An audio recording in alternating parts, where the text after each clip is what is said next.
오늘 말씀의 제목은 다시 관계를 생각하십시오. 베드로가 교회에 관계에 대한 말씀을 하고 있습니다. 아내와 남편에 대한 이야기를 하면서 그것이 아내와 남편과의 문제뿐만 아니라 이것이 공동체의 문제라고 하는 것을 이야기합니다. 관계라고 하는 것을 생각할 때 여러분들 마음 가운데는 좋은 관계도 있고 또 깨어진 관계도 여러분들 머릿속에 떠오를지 모릅니다. 말씀을 준비하는 중에 깨어진 관계들, 우리는 왜 관계 때문에 힘들어할까? 그런데 이 문제가 된 관계들을 보면 대개 일정한 패턴이 있는 것 같아요. 뭐냐면 일방적인 사람들에게서 이 관계가 깨어지는 것을 보게 됩니다. 예를 들자면 여기 대부분의 사람들이 운전을 할 텐데요. 운전을 하면 대개 내가 운전을 할 때 두 가지의 기준이 딱 존재합니다. 내가 운전하는데 나보다 빨리 운전하는 사람이 있어요. 그렇죠?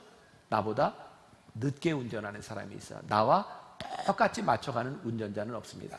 스캇 솔즈가 예수님처럼 친구가 되어주라라고 하는 책에서 코미디언 조지 칼린의 말을 인용을 하고 있는데 전 조지 칼린이 누군지 잘 모르겠어요. 이 사람이 이렇게 말을 합니다. 두 종류의 운전자가 있다. 한 사람은 바보 운전자, 또 한 사람은 미치광이 운전자다. 나보다 느리게 달리면 바보고 나보다 빨리 달리면 미친놈이다. 격하게 공감이 되지 않으세요? 우리들은 나보다 늦게 가는 사람들, 바보 같은 놈, 그죠? 나보다 빨리 가면 미친놈. 늘 기준이 누구예요? 납니다. 우리들은 누군가를 향해 이런 말을 자주 하지 않습니까? 똑바로 해. 똑바로 해. 말을 하다가 이게 팩트야. 근데 우리들이 똑바로 해라고 말할 때 이 똑바로 한다는 기준은 무엇일까요? 내가 원하는 대로 그것을 하면 똑바로 하는 것이고요. 내가 원하는 대로 하지 않으면 그건 똑바로 하지 않는 겁니다. 똑바로 해. 그리고 이런 이야기를 하는 이유는 무엇일까요? 이걸 딱 한마디로 표현한다면 통제의 유혹이다. 통제. 우리는 누군가를 자꾸 통제하려고 합니다. 우리는 모두가 공동체에 속해 있고요. 우리 공동체 안에서는 누구나 자기 의견을 말할 수 있습니다. 근데 회의하면서 이 공동체 가운데 일어나는 일들을 보면 대개 내가 말하고 있는 의견을 설득시키려고 무척 노력합니다. 그리고 내 의견이 여기에서 통해야 되는 거죠. 그래서 이게 하다 안 될 때는 우리들이 표결에 붙이기도 합니다. 그런데요, 내 의견이 제한되지 않고 내 의견이 묵살될 때 우리는 하늘이 무너지는 것과 그건 더 잘 되나 보자. 근데 내 의견대로 안 돼도 그렇게 잘못되지 않습니다. 우리가 깨닫게 되는 거죠. 내가 원하는 것들이 이루어지지 않아도 그렇게 잘못된 것은 아닌데 우리는 왜 그렇게 통제하려고 하는가? 그래서 요즘 우리가 흔히 많이 쓰는 말 내로남불, 그죠? 내가 하면 로맨스고 남이 하면 불륜이다. 이것도 확실하게 나의 기준에서 나 중심적으로 이야기하는 부분일 거예요. 오늘 말씀은 베드로서 기자가 부부의 관계를 가지고 이야기를 하고 있거든요. 부부간에 있어서도 제일 큰 문제가 그런 거죠. 아내는 남편을 통제하기를 원하고 남편은 아내가 내 말을 듣기를 원하는 거죠. 통제라고 하는 것은요, 늘 내가 옳다라고 하는 것을 시작합니다. 내가 옳다는 확신이 없다면 사람들에게 강요할 이유도 없는 겁니다. 여러분들에게 물어보겠습니다. 대개 가정에서 아내가 옳은가요? 남편이 옳은가요? 우리 집에는 가훈이 있습니다. 아내는 늘 옳다. 그게 가정이 평화롭게 살아가는 방법이 아니겠습니까? 네, 격하게 또 고개를 끄덕여서 감사해요. 그렇지만 아내가 늘 옳은 것은 아니죠. 그런데 제 경험에 의하면 아내가 옳을 때가 더 많은 것 같기도 합니다. 근데 아내가 남편을 통제하려고 옳다고 생각하고 나를 따라오라고 이야기하는데 남편들이 늘 말을 따라주는 것은 아닙니다. 우리들이 통제하려고 하는 데서 관계는 틀어지고 때로는 싸움이 나기도 합니다. 우리가 신앙적으로 보면 결국 관계가 정상화되고 올바른 관계로 가는 것 중에 하나는 내가 누군가를 통제하려는 것보다 하나님께서 통제하시는 것, 하나님의 주권이 옳다라고 하는 믿음에서 시작됩니다. 그런데 우리들이 이 믿음이 없으면 우리는 끝까지 내 주장을 하게 되죠. 사춘기에 자녀를 둔 부모들이 요즘 그런 얘기를 하면 사춘기 부모들이 자녀들을 이르는 말이 뭐냐면 외계인이랍니다. 사춘기를 지나고 있는 자녀들하고는 대화가 안 된답니다. 그래서 외계인이라고 말을 하죠. 자, 여러분들도 자녀를 키워봤으니까 자녀들이 사춘기를 지날 때 자녀들이 이게 커가는 모습을 보면서 여러분들 마음에 다 드나요? 아니죠. 사춘기 아이들을 우리가 이해를 하지 못합니다. 신기한 건 우리도 사춘기를 지났으면서 사춘기를 지나는 아이들을 정말 이해하지 못한다는 거죠. 그래서 부모는 사춘기를 지나는 아이들에게 많은 조언을 합니다. 제가 얼마 전에 만났던 어떤 목사님은 그런 이야기를 하더라고요. 사춘기를 지나는 아이가 너무너무 힘들어서 그 아이에게 뭐라고 이렇게 얘기도 하고 통제도 하려고 하는데 아무리 생각해도 부모인 내가 자녀에게 틀린 말을 하는 것 같지 않더래요. 근데 자녀들은요, 참 힘든 게 뭐냐면 부모가 틀린 말을 얘기하지 않고 옳은 말을 얘기하는데 어쩌면 이렇게 기분 나쁘게 얘기하는지 몰라요. 그게 힘든 거예요. 그러니까 이 자녀 교육에 있어서도요, 옳고 그름에 대한 문제를 떠나서 내가 자녀를 내 맘대로 통제하려고 시작할 때 관계가 어그러지는 거죠. 말씀을 준비하면서 저에게도 저희 자녀들을 생각하게 되었어요. 저는 우리 아이들이 어렸을 때 굉장히 엄격하게 대했습니다. 가만히 생각해 보니까 아이들을 엄격하게 대했던 이유가 목사 아들과 딸로 자라기를 원했던 것 같아요. 교회에서 너희들이 하는 행동, 너 이렇게 시끄러우면 안 돼. 예배 시간에 태도는 이렇게 해야 돼. 근데 가만히 보면 그게 틀린 것은 아니지만 내가 목사지 우리 애가 목사는 아니잖아요. 우리 애가 목사 집에 태어나고 싶어서 태어난 건 아니잖아요. 그런데 나는 태어난 우리 아이들을 데리고 내가 원하는 모습으로 통제하려고 했던 것 같아요. 우리가 틀린 것은 아닙니다. 우리들은 옳은 생각을 할지 모르지만 내 생각대로 통제하는 것이 옳은 것은 아니에요. 스캇 솔즈가 그 책에서 이런 표현을 했습니다. 최고의 작가에게 훈수를 두는 어리석음을 범하지 말아라. 무슨 뜻이냐면 남의 이야기를 쓰는 것은 내 몫이 아니라는 거예요. 걱정이 되기는 하지만 우리의 자녀를 주님께 맡겨야 된다는 거예요. 특히 자녀의 이야기를 쓸 권리를 주님 앞에 내려놓는 건 정말 힘든 일이지만 그래도 내려놓아야 한다는 거예요. 우리가 자녀를 통제하는 것보다 하나님이 다스리시는 것이 옳다고 하는 믿음이 있을 때 우리는 통제권을 내려놓을 수 있는 거예요. 오늘 이제 아내와 남편의 관계에 있어서 우리 주님이 이 말씀을 통해서 우리들에게 하시는 것이 무엇인지를 우리들이 알아야 하는데 베드로서를 보면서 끊임없이 반복되는 말 중에 하나가 하나님 앞에서 하나님을 두려워함으로 이런 말들이 반복되고 있어요. 자, 1절 말씀을 봅니다. 1절 말씀에서 여러분들이 주의 깊게 보아야 되는 것이 아내들아 그 다음에 나오는 이와 같이입니다. 이와 같이 여기에다가 줄을 딱 거놓으시고 자, 이와 같이라고 하는 말은 뭔가 전제가 되어야 되는 거죠.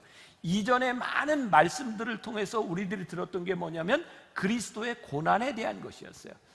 그리스도의 고난을 생각하면서 너희도 참으라고 하는 이야기였고 너희들이 부당한 고난을 당할 때 참으라고 하는 이야기였고 그리스도께서 너희를 위하여 고난을 당하셨던 것처럼 그리스도께서 고난을 당하심으로 우리들에게 본을 보여주셨다라고 하는 말씀 이와 같이 그리스도께서 고난을 당하셨던 것 같이 여자만 읽어보겠습니다. 여자만 시작. 아내들아 이와 같이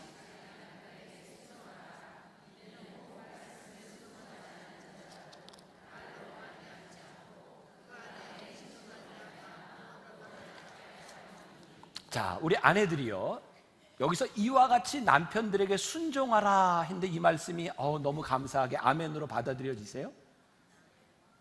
남편에게 순종하는 거 참 쉽지 않습니다. 왜요? 남편보다는 여러분들이 늘 옳다고 생각하지 않나요? 남편들이 내 말만 잘 들으면 잘 될 것 같지 않나요? 남편에게 순종하는 것이 쉽지 않습니다. 그런데 이 말씀은요 더욱이 예수를 믿는 남편에 대한 이야기가 아니라 문맥을 통해 보니까 예수님을 믿지 않는 남편에게 순종하라는 거예요. 또 이전 말씀이 생각날 수 있어요. 세상 권세에 너희들이 복종하라고 이야기를 했어요. 주를 위하여 하나님을 위하여 너희들이 복종하라. 그런데 오늘 남편들에게 순종해야 되는 이유가 뭐냐면 말씀의 문맥을 통해 보면 하나님께서 너희 남편들을 향한 구원의 뜻을 가지고 있으니 너희들이 남편에게 순종하고 존경할 만한 해서가 아니라 그를 향한 하나님의 구원을 생각하며 남편에게 순종하라고 말씀하고 있는 거예요. 아내가 아무리 말씀을 전해도 듣지 않으려고 하는 남편, 그런데 그를 향한 하나님의 계획이 있음을 알기 때문에 이와 같이 그리스도께서 우리를 위하여 부당한 고난을 당했던 것처럼 아내들아 남편에게 순종하라고 말씀하고 있는 거예요. 사람을 변화시키는 것은요 강요가 아닙니다. 그것은 감동입니다. 남편 때문에 힘들어하는 아내들이 명심할 필요가 있는데, 남편을 구원하는 것은 잔소리가 아니고 남편들을 통제하려는 것이 아니고 순종해야 되는 이유가 내 남편을 향한 하나님의 구원의 계획이 있음을 기억하며 너희들이 순종해야 되는데, 이 순종을 어떻게 하라고 하냐면 3절에 보니까요, 너희의 단장은, 이제 남편에게 잘 보이려고 너희의 단장은 머리를 꾸미고 금을 차고 아름다운 옷을 입는 외모로 하지 말고, 자 4절 말씀, 오직 마음에 숨은 사람, inner self라고 되어 있어요. 내 내적 사람이 온유하고 안정한 심령에 썩지 아니할 것으로 하라. 이는 하나님 앞에서 값진 것이니라. 남편들을 구원하기 위해서 우리들이 하는 것들이요, 이 외적인 것이 아니라 너희 마음에 진짜 온유한 것을 가지고 해라. 그게 하나님 앞에 값진 것이다. 하나님 앞에 계속해서 반복되는 말이죠. 하나님을 의식하고 하나님을 두려워함으로 남편을 대하는 데 있어서 이와 같이 그리스도를 생각함으로 하나님 앞에서 너희들이 어떻게 남편을 대할지를 생각해라. 그래야 관계가 제대로 된다고 하는 말씀이죠. 오늘 3절과 4절 말씀에 비교하고 있는 것, 금을 차고 아름다운 옷을 입는 것이 아니라 너희들의 마음속에 내적인 온유함이라고 하는 것이 무엇인가?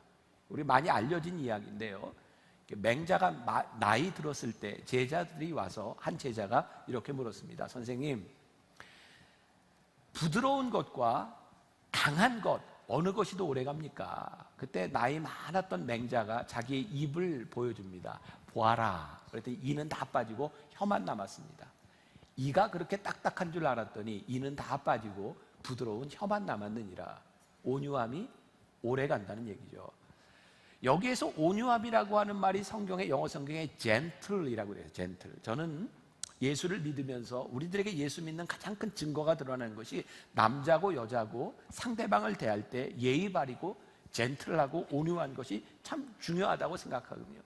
근데 우리들이 젠틀하다고 하는 것은 무슨 의미일까요? 누군가에게 우리들이 젠틀하기 위해서는요, 그 사람 앞에 조심해야 되는 거예요. 상대방을 배려하는 거예요. 상대방을 생각하는 거예요. 우리가 젠틀하기 위해서는 또 하나 전제되어야 되는 것인데, 상대방의 상황과 상대방의 말을 듣지 않으면 우리는 절대로 젠틀해지지 않습니다. 요즘 저에게 저 스스로 경계하는 것 중에 하나입니다. 저도 이제 나이가 좀 들어가는 것 같아요. 지난주에 깜짝 놀랐어요. 흰머리가 이렇게 많이 갑자기 난 것 같아요. 그렇죠? 그러니까 제가 이제 연세 든 분들한테 이렇게 얘기할 수 있을 거예요. 저도 늙어가니까, 저도 나이 들어가니까. 제가 요즘 어떤 그룹에서 젊은 사람들과 이야기할 때 깜짝깜짝 놀래요. 어느 날 내 모습을 보니까 내가 너무 말을 많이 하고 있는 거예요. 말을 많이 하고 있다고 하는 것은 뭐냐면 내가 자꾸 젊은 사람들을 가르치려고 하고 있는 거예요. 제가 젊었을 때 나이 많은 어른들을 바라보면 그게 참 싫었던 거예요. 시대가 틀리고 많은 상황들이 달라졌는데 무조건 가르치려고 하는 어른들을 바라보면 우리가 혼이 꼰대. 근데 어느 날 내 모습을 보니 꼰대가 되어가고 있는 거예요. 남을 의식하고 남을 배려하려고 하는 것이 아니라 내가 말을 많이 하고 내가 많이 통제하려고 하는 거죠. 이렇게 가다 보면 사람들이 나에게서 떠나갈 것입니다. 나를 싫어하게 될 것입니다. 우리가 나이가 들면서 왜 저 사람이 나에게 그렇게 가까이 하지 않으려고 하는가를 생각해 보면 사실은 나에게 문제가 많을 때가 있는 거예요. 내가 누군가를 통제하려고 하는 거죠. 그래서 우리들에게 필요한 것이 있는데 자기 성찰입니다. 자기를 돌아보지 않으면 남을 의식하지 못하고, 남을 의식하지 못하면 내가 하고 싶은 것만 계속하게 되는 거예요. 관계가 깨어지는 겁니다. 근데 성경에서는요, 단순한 자기 성찰을 이야기하고 있는 것이 아니라 우리를 돌아보되 누구 앞에서 돌아보냐면 하나님 앞에서 우리를 돌아보는 것, 그것이 하나님 앞에서 값진 것이라고 말씀하고 있어요. 그리고 하나님 앞에서 우리를 돌아보게 될 때에 이 베드로가요, 계속해서 강조하는 것 중에 정말 중요한 것인데, 하나님 앞에서 우리를 돌아보면 우리의 행동이 달라지는 거예요. 그러니까 베드로가 계속해서, 아니 사도 바울이 계속해서 고린도에 있는 교인들에게, 에베소에 있는 교인들에게 이 성경에 중요한 맥이 있는데요, 그들이 하나님을 모르거나 성경에 대한 지식을 모르고 있는 것이 아니라 그들이 지식을 알고 있는데 하나님 앞에서 그들이 행하지 않는 것에 대하여, 그들이 참지 못하는 것에 대하여 계속해서 성경은 우리들에게 이야기하고 있어요. 자, 어렸을 때 신앙생활을 하신 분들이라면 그런 추억이 있을 거예요. 수련회 갔던 추억들 기억나세요? 수련회 갔던? 옛날에는 왜 이렇게 수련회를 가면 이렇게 아침, 점심, 저녁 먹을 때마다 미션을 줬는데, 그게 뭐냐면 성경 구절을 암송하는 거였어요. 그래서 탁 이렇게 그룹별로 와가지고 그 앞에서 성경을 쫙 암송을 해. 통과! 그럼 밥을 주고, 안 하면 다시. 그래서 정말 필사적으로 이렇게 성경을 암송했던 기억이 납니다. 근데 이종현 목사님, 이게 밥을 걸지 않으면 암송이 잘 안 돼요. 밥을 걸어야 돼. 그런데 우리는 아무튼 그렇게 많은 수련회, 많은 그런 일들을 지나면서 성경을 암송하고 성경을 읽는 훈련을 했는데, 우린 정말 한 번도 성경대로 사는 훈련을 하지 않았던 것 같아요. 그러니까 우리들이 밥을 먹기 전에 네가 말씀대로 살았어? 이거를 묻지 않았어요. 우리는 말씀을 외웠느냐를 물었던 것 같아요. 유명한 책이 있죠. 예수님이라면 어떻게 하실까? 이게 찰스 쉘던이라고 하는 목사님이 쓴 책입니다.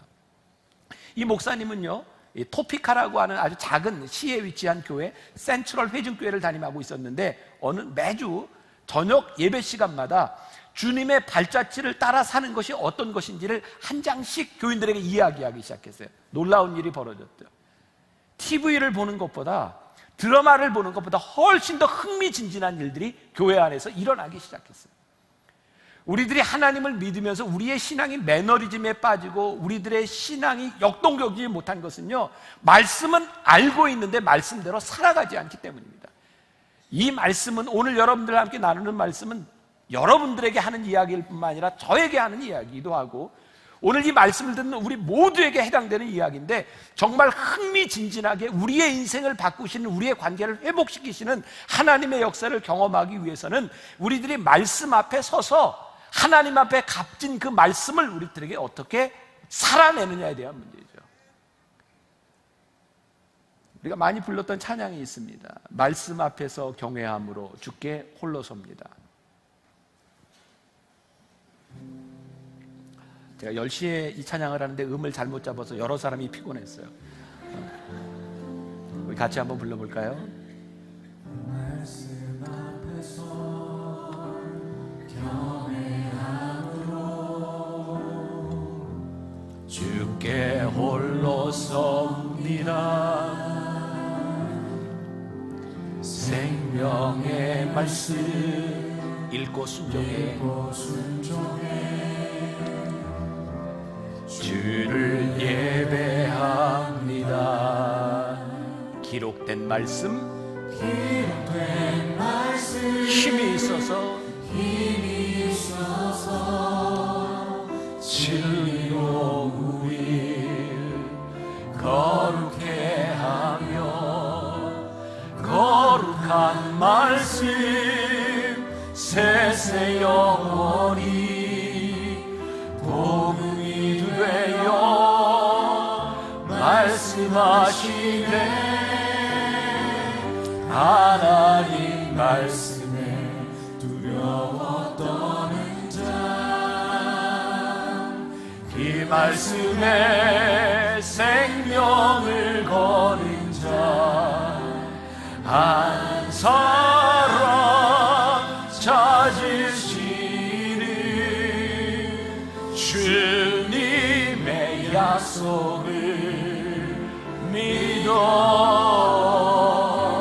하나님 말씀에 운명을 거는 자, 순종하며 주 따라가는 자, 영원한 하나님 나라 이뤄갈 주의 교회여.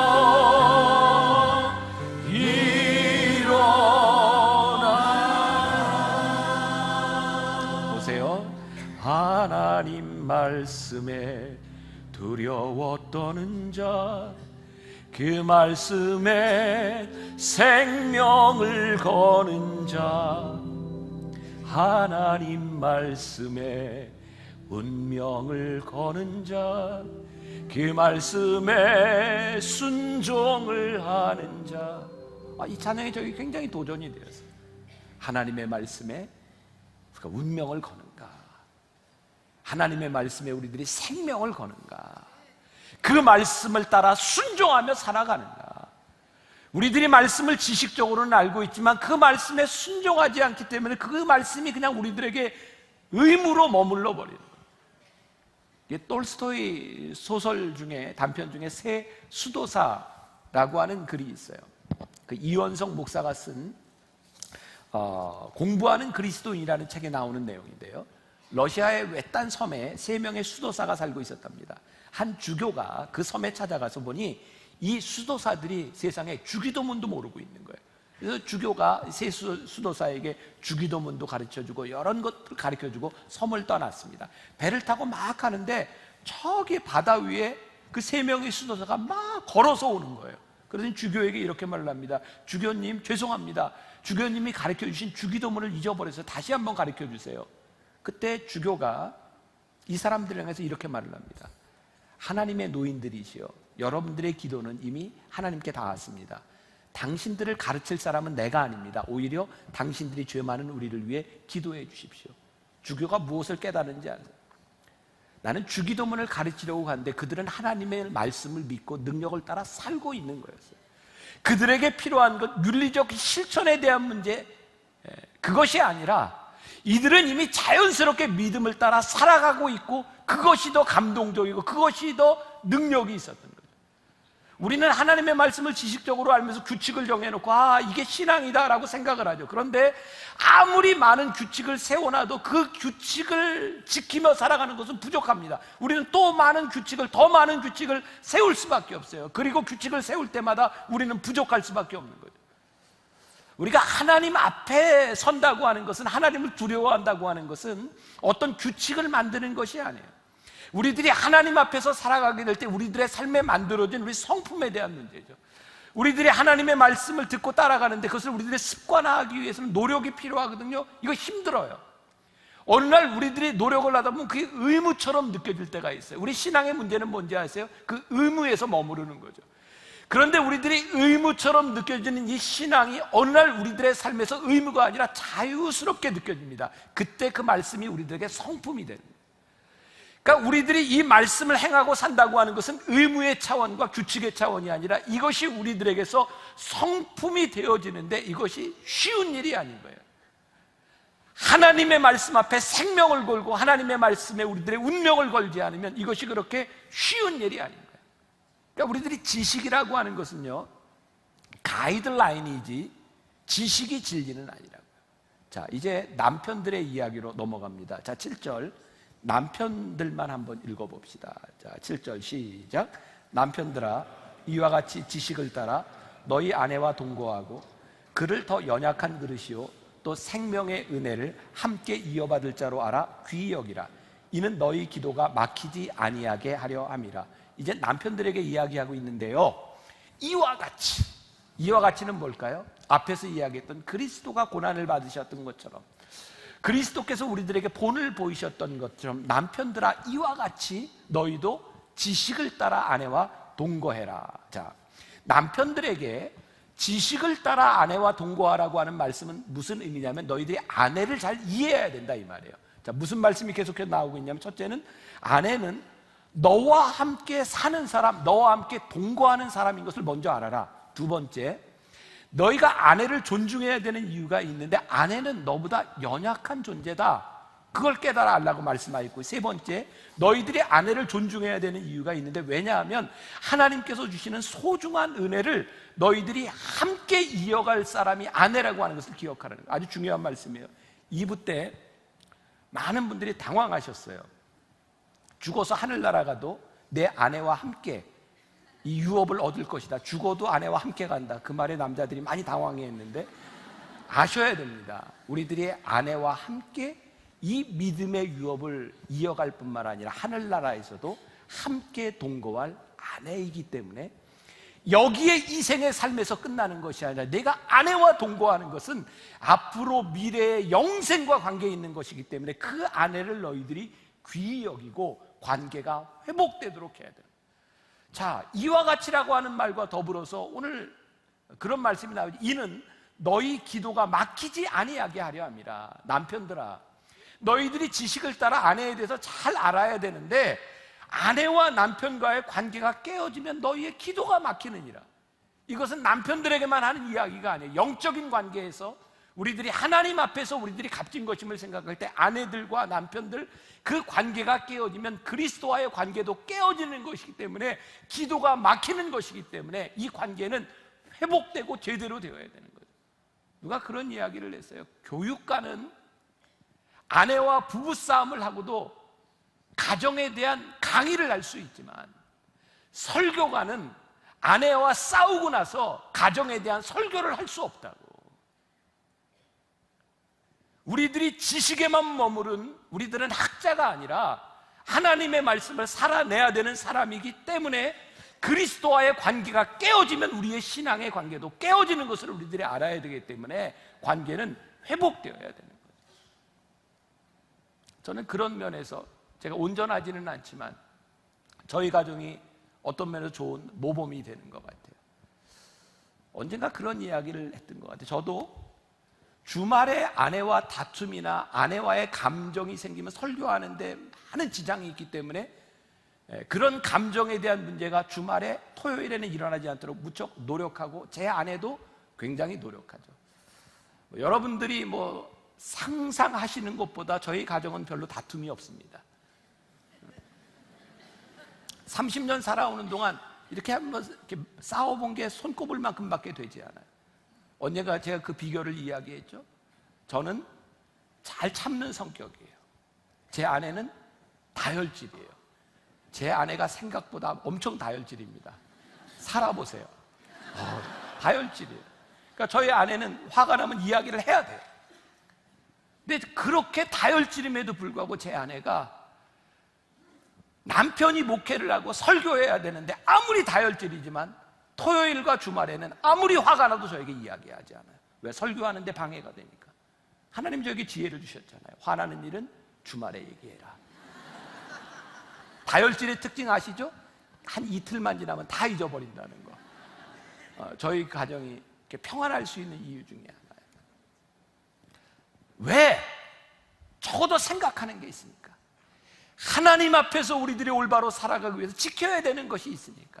우리들이 부족하지만 그것을 지키려고 생각하고 기도가 막히지 않으려고 생각하는 것이 우리의 가정을 지켜주는 일이 아니겠습니까?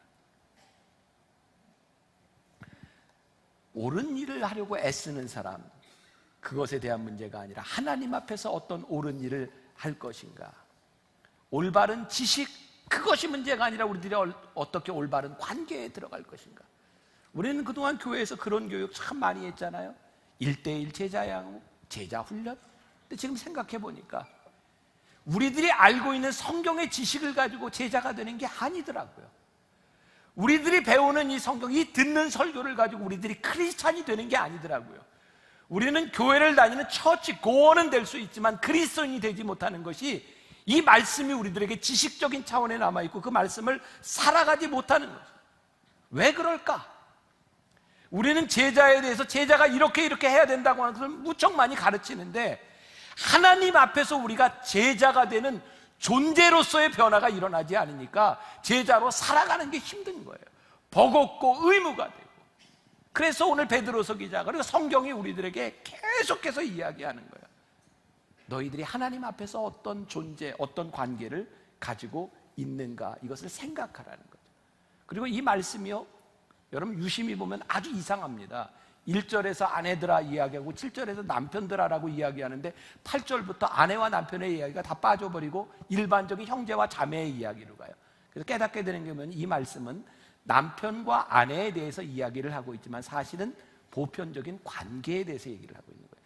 8절부터 12절 같이 한번 봅니다. 시작. 마지막으로 말하노니 너희가 다 마음을 같이하여 동정하며 형제를 사랑하며 불쌍히 여기며 겸손하며 악을 악으로 욕을 욕으로 갚지 말고 도리어 복을 빌라. 이를 위하여 너희가 부르심을 받았으니 이는 복을 이어받게 하려 하십니다. 그러므로 생명을 사랑하고 좋은 날 보기를 원하는 자는 혀를 금하여 악한 말을 그치며 그 입술로 거짓을 말하지 말고 악에서 떠나 선을 행하고 화평을 구하며 그것을 따르라. 주의 눈은 의인을 향하시고 그의 귀는 의인의 간구에 기울이시되 주의 얼굴은 악행하는 자들을 대하시느니라. 이제 형제와 자매들에게 이런 말씀을 하고 있어요. 그리고 하나님께서 우리를 부르신 이유가 뭐냐면 너희들이 악을 악으로 갚지 말아라, 욕을 욕으로 갚지 말아라, 그리고 오히려 너희들이 복을 빌어라. 우리가 지지난주에 암송했던 베드로전서 2장 9절 말씀, 우리를 거룩한 족속이요 왕같은 제사장으로 우리를 부르신 이유, 택하신 백성이 된 이유가 뭐냐면 우리를 어두운 데서 불러내어 주의 거룩한 빛에서 그의 아름다운 덕을 선전하도록 우리를 부르신 이유가 분명하다는 거예요. 이 말씀이 지식의 차원에 머무는 것이 아니라 우리들로 하여금 이렇게 살도록 우리를 부르셨다는 거예요. 근데 우리들의 관계가 많이 깨어져 있는 거예요. 유명한 소설가 마크 트웨인이 이런 말을 했습니다. 나는 개와 고양이를 한 우리 안에 넣어보았다. 뜻밖에도 그들은 내 기대를 뛰어넘어서 잘 지내는 모습을 나에게 보여주었다. 나는 이번에는 새와 돼지와 염소를 한 우리 안에 집어넣었다. 그들은 약간의 적응하는 시간이 필요했지만 마침내 그들도 더불어 잘 지낼 수 있었다.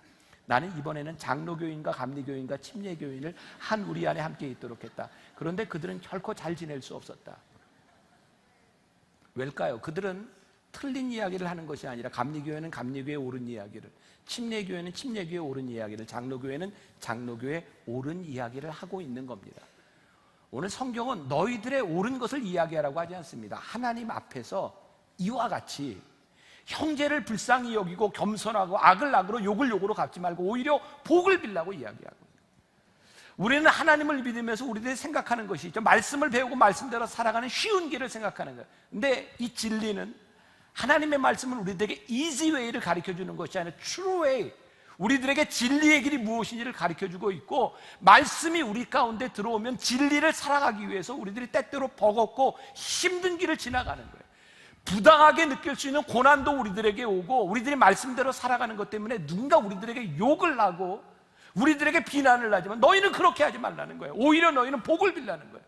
왜? 예수 그리스도께서 부당한 고난을 당하심으로 너희들에게 복이 왔고 구원이 왔던 것을 생각함으로 너희들이 어떻게 살아가야 될지를 알라는 거죠. 말씀을 마무리하려고 합니다. 2016년 연합뉴스에 이런 기사가 났더라고요. 미국에도요, 요즘 부모들이 큰 문제가 되는 게 뭐냐면 헬리콥터 맘이라 그래요. 중학교, 고등학교, 대학교에 가는데도 요즘 미국에 있는 부모들이 그냥 자녀들 주위를 뱅뱅뱅뱅 돕니다. 그냥 애들 어떻게 케어하고 어떻게 해야 할지 그냥 애들 연약하게 만드는 거죠. 크리스찬 고등학교에, 어떤 고등학교에서요, 이런 경고 문구를 하나 붙였습니다. 보세요. If you are dropping off your sons forgotten lunch, books, homework, equipment. 만일 여러분들 자녀가 잃어버리고 온 점심이나 책이나 뭐 숙제 이런 것들을 가지고 오려고 했다면 please turn around. 돌아가십시오. And exit the building. 이 학교 빌딩을 떠나십시오. Your son will learn to problem solve in your absence. 여러분들의 자녀들이 여러분들이 없을 때 문제를 해결하는 것을 배울 수 있기 때문에 여러분들 가라는 거예요. 우리는 자녀들에게 쉬운 걸 자꾸 제공하려고 합니다. 아이고, 도시락을 안 가져가는데 도시락 갖다 주고, 숙제 안 가져가는데 숙제 안 가져가고. 그런데 이 크리스찬 교장이요, 여러분들 자녀를 떠나십시오. 도시락을 가지고 안 왔을 때 여러분들이 가져다 주지 않아야 이 아이가 돈을 꿔서 밥을 사 먹든 친구와 나눠 먹든 그 방법을 배우게 될 것이고, 어려움 가운데서 이 문제를 해결하는 방법을 배우게 될 것이라는 거예요. 우리의 신앙의 역동성, 우리의 신앙의 장점이 왜 고난이 우리들에게 축복이냐면 그 고난 가운데서 우리들이 배우는 게 있고, 그 고난 가운데서 우리들의 하나님과의 관계가 친밀해지고, 그 어떤 때보다 우리들이 간절하게 기도할 수 있고, 고난이 우리들에게 이렇게 유익이구나라고 하는 것을 우리들이 깨달아 할 때, 와우, 고난이 이런 거구나. 고난을 당하는 것은 힘든 일이지만 고난의 유익이 우리를 붙잡아 주는 거라고요. 관계가 깨어져서 흐트러졌고 힘드세요? 하나님 앞에서 값진 것이 무엇인지를 생각하며 우리들에게 회복되어야 되는 것들, 고난당함이 우리들에게 유익임을 알기 때문에 세상과 다른 말씀 앞에 우리의 생명을 걸고 운명을 걸고 살아가는 사람들, 이 그리스도인들이 되라고 우리들에게 말씀하고 있는 거예요. 한 주간 여러분들의 삶에서 이런 그리스도인의 역사가 나타나기를 주님의 이름으로 간절히 축원합니다.